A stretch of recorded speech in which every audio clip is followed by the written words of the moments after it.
What's going on? It's Jackson from Space Up Studios, and I just wanted to hop on here really quickly and share a story that might encourage, educate, or inspire you.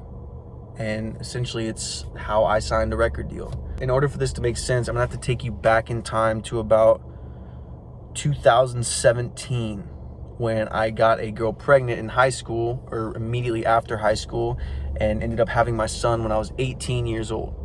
And now the father of this girl that I got pregnant knew somebody who knew somebody who knew this guy who has worked with the greatest bands of all time.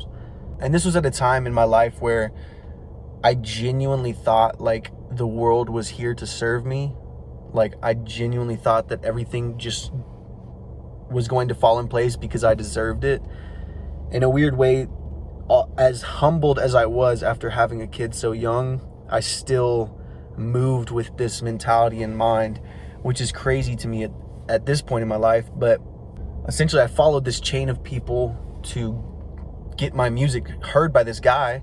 And I mean, immediately, just like exactly what you'd want to happen. Get on a phone call, book plane tickets, fly to New York, stay at this guy's house with platinum records all over the walls in his giant studio, making music. There was no sort of contract up front. There was no sort of paperwork or anything up front. It was just, you know, this guy and his team helping us out. So we go to New York, and, you know, like I said, it's just amazing. We're making music, meeting some awesome people, meeting some engineers and producers who have worked with another slew of just incredible people. I remember being up in New York, and I was just so starstruck by what all was happening. My jaw had like gotten cramped up in place, and it like hurt to open and close. Like I couldn't eat food because it hurt so bad when I would try to chew, because my jaw was just like, it was just locked, jaw lock. I really don't know how else to explain it. It was one of the greatest experiences of my life, but the problem was I took it in a egotistical way. Like I didn't appreciate it in the sense, not that I didn't appreciate it, but it was a lot different than had it happened now, how my attitude towards it would have been. But I rested my entire being on this, my entire future, my career, all this in an 18-year-old's head, when somebody who's super successful, and especially in an industry like the music industry, where that's the story that happens. Somebody finds you and you go make it. And so I'm nothing less than convinced that it's just done. This is it. I'm gonna make it 100%. My mindset in this trip was all jacked up. It was in the complete wrong way of longevity in regards to success. And, you know, it all happens for a reason. And God, I promise you, did not want me going through stardom and going through becoming the biggest thing ever. Because I guarantee you, had I blown up when I was 18 years old and become a superstar, I would have lost my sense of humanity, who I am. I don't want to know how long I would have been away from my son at certain times, touring, all these crazy things. But it was a long process. It was this process of trips. We went to Kentucky, and we also went back to New York a second time for over a month. And it was this big process of just creating music and planning and figuring out how we're going to present this to a record label.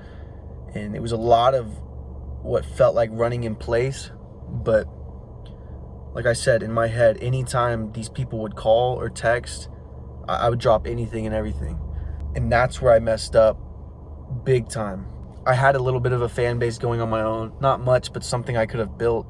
They had me delete all my music off everything. I took down all my social medias. Everything I had built, I stopped releasing music.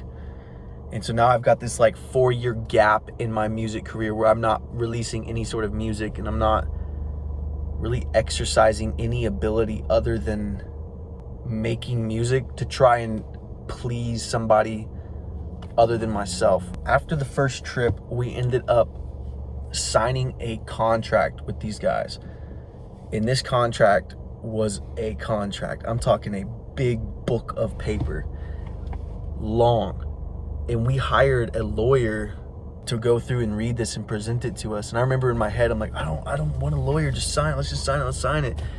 Like, but every adult in our life is like, no, you need to read it, you need to read it, you need to read it. And I just like, I couldn't have cared less about what was in there. I just wanted to go, like, sign it and let's go. And the lawyer read it, and sure enough, the lawyer had all sorts of issues with it. Red flag after red flag after red flag. And I don't think they were trying to be malicious and take advantage of us. But the deal, it was a record deal for 5 records, but they own the exclusive rights to our music forever. So stuff like that. And we actually ended up getting that part of it reverted. So eventually it would revert back to us. I signed it, and so did my buddy. And we went on from there.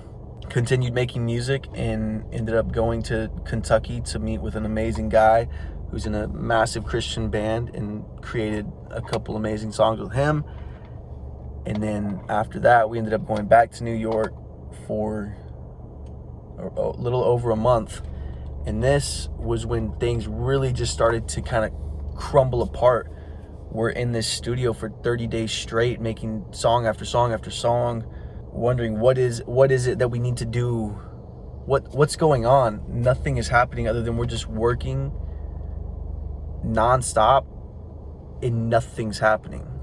So it got a little concerning. And then while we were in New York, the last time we were up there, the very first case of COVID-19 hit the United States in New York City.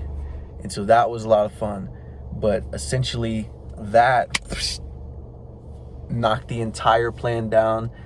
Record labels closed up, studios closed up. You know what happened. I don't even know if I'm allowed to be saying COVID-19, but I don't care. It's what it is.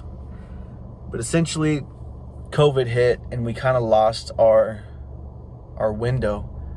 And, it's sad to say that there was a window, because, in my mind, I'm still the great musician that I was, except I'm better. I'm still, being a young kid and having somebody successful validate you and look at you with appreciation, and then for that to just kind of fizzle away, you're left wondering if, like, was it all a lie? I just wanted to share this little story with you. I'm not the greatest chronological storyteller, but I hope I got the point across. And I just wanted to let you know, if there's somebody out there who's young or just who's being presented an opportunity, just to be cautious and understand your value before you walk into a room where people can intimidate you in your face. And I hate to say intimidate, but that's kind of what's going to end up happening. Is you're not going to speak up when somebody more successful than you is giving you an opportunity. You're going to take the opportunity and move forward, because you have no room to speak up. You're being, grace is being shown upon you. I just want to share that. And there's been countless other times when successful people have looked my way, and then I do the work, and then I look up and nothing's there. So that being said, I look around and I've built this little company, Spacemap Studios, and I don't make the most money ever. I'm not completely there yet. I'm trying, but I'm extremely grateful and see so clearly how this all played out to put me in this position where I'm building something that I can pass on to my son.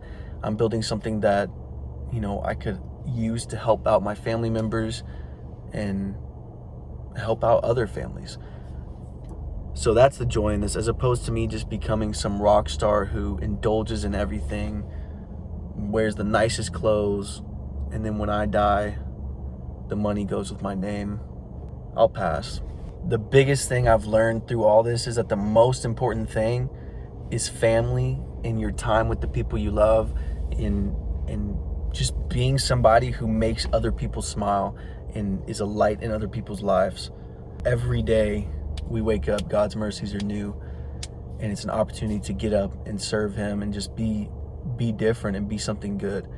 And I feel like where I'm at now is the long, hard road, and it's all for the better. It's all the best outcome. you don't want what you don't work for, because it comes with too many obligations and too many just weird sacrifices that have to be made. And I just want to make the quick point that these guys that I'm speaking of, the guys I signed the record label with, I have no ill feelings towards them. I'm still in contact with them to this day. It is what it is.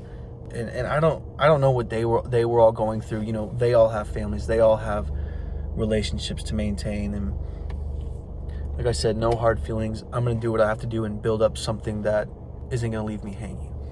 And no matter where I go and what I do, when I turn around, my little business and my family is right there waiting for me. So that gives me joy and satisfaction knowing that. And I hope to encourage you to do the same in this journey. It's not too late to start anything. Just get up and start going. I don't know, one day I'm gonna look back on this and just be amazed at how far I've come. I'm gonna go to the store now, because that's the whole reason I got in the car. And I haven't gone to the store yet because I was like, you know what? I feel like talking about this for some reason. But alrighty, bye.